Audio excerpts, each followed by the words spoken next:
আমাদের থানাতে 14/3/2025 আমাদের থানাতে একটা কেস রেজিস্টার হয়। এই কেসের সেকশন হচ্ছে 64 ক্লোজ 2 ক্লোজ কে অবলিক 70/1/74/115 ক্লোজ 1 বিএনএস।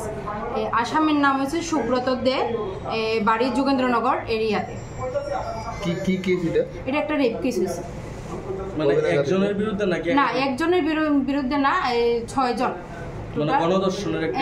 হ্যাঁ 6 জন আছে এটার মধ্যে। আমরা একজন ধরতে পারছি, যারে ধরতে পারছি তার নাম হচ্ছে সুব্রত দে। কে কার বিরুদ্ধে করছে কেসটা? ভিকটিম তার আসামি যে রিলেশনের হাজব্যান্ড হয়, কিন্তু হাজব্যান্ড তার বন্ধু বান্ধব নিয়ে এই ঘটনাটা ঘটাইছে।